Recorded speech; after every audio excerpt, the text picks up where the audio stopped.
Hi, I'm Alex Salkin with Original Strength, and this is the Original Strength Runner's Flow. So, if you're a runner, you no doubt understand the importance of running for your health and for your fitness. What you may not know is that the movements that allow you to run in the first place are also still very important to maintain.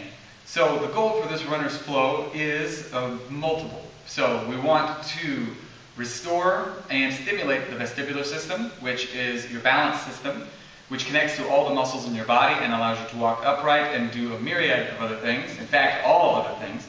We also want to restore and stimulate your reflexive stability, which is your body's ability to anticipate and react to movement before it happens.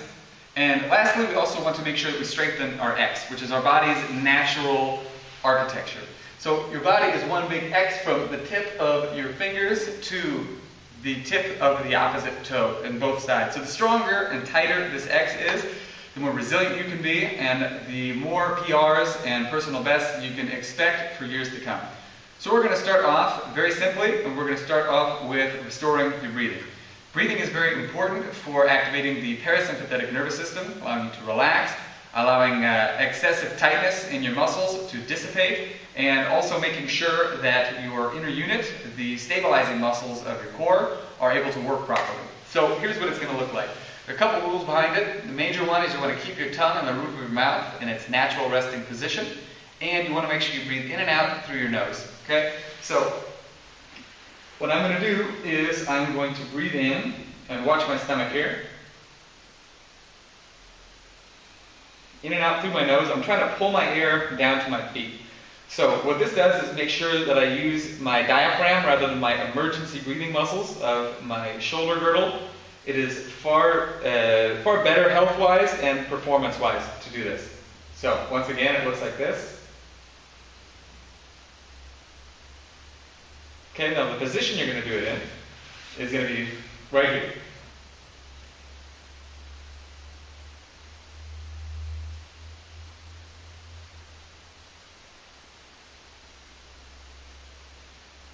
Just like that.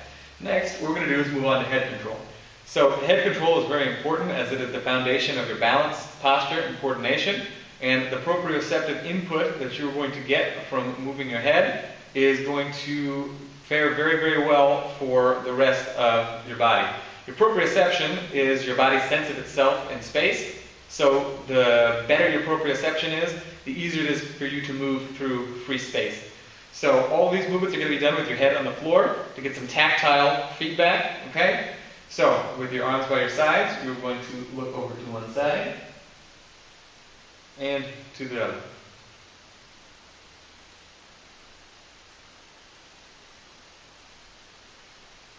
Just like that. Next, what we're going to do are nods up and down. So you're going to look at your chest and look up.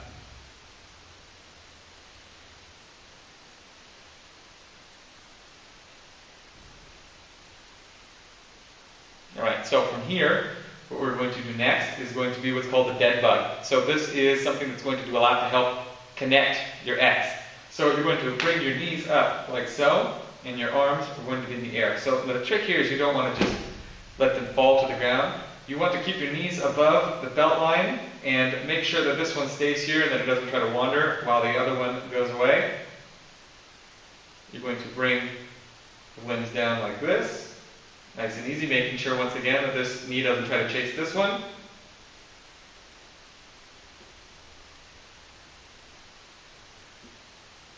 Like so.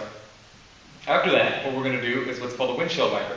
So with your hands out by the sides like this and your knees in roughly the same position, just above your belt line or at the belt line, you're going to bring your knees to the floor, just like this. This too is going to be helping to strengthen your X pattern, in addition to offering a little bit of rotational practice for your spine. Right here. Now, one thing you might find is that your shoulders might want to come up, which means that you just want to reduce the range of motion a little bit. So rather than going all the way to the floor like this, you may just go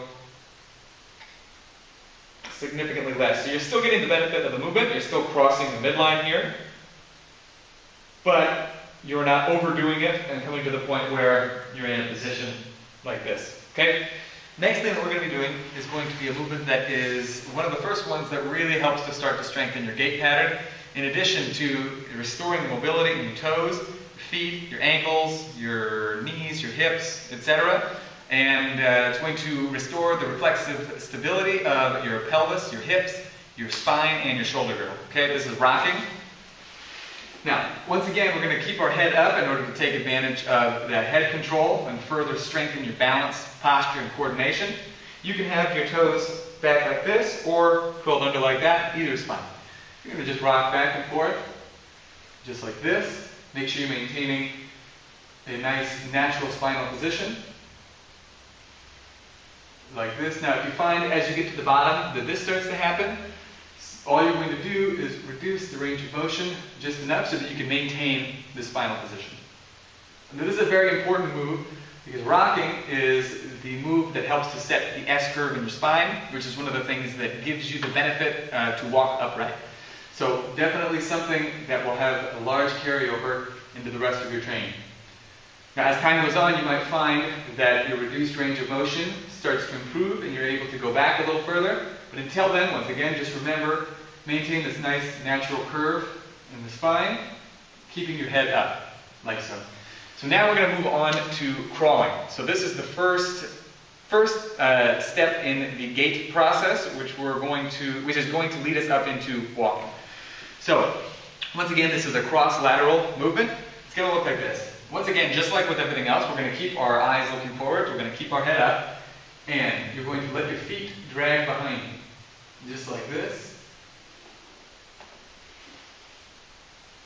Go forward and backward.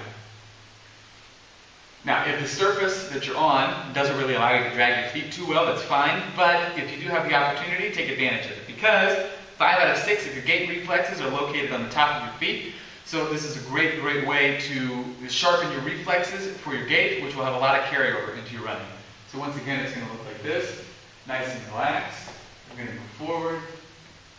And we're going to go backward. So the last one in the series is going to be the most logical step from here, and it is going to be marching. So what this is going to look like, I'll show it to you from a distance.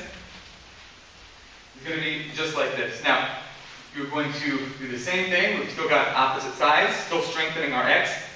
But in this case, one thing I see a lot of people do is they want to do this just with their elbows, kind of like a robot dance. You really want to take advantage of using your shoulders to really swing back like this. It's going to give you a lot more power. It's going to help you strengthen your X quite a bit more. Okay, so from here, you're going to march forward and march back.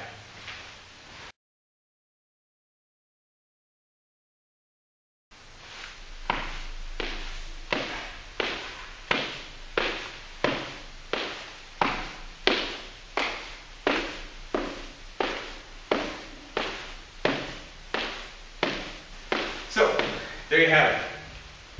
The original strength runner's flow. Now, the information we presented here is a very small fraction of the material that we cover in our workshops, in the books, and in all the information on the website. So, take a chance to go check out originalstrength.net for more information, and you'll find a lot more about how to deepen your skill in this practice and continue to improve your running for a long time to come. Once again, originalstrength.net for some great information about our workshops and our books. We hope to see you very soon. Thank you very much for your time.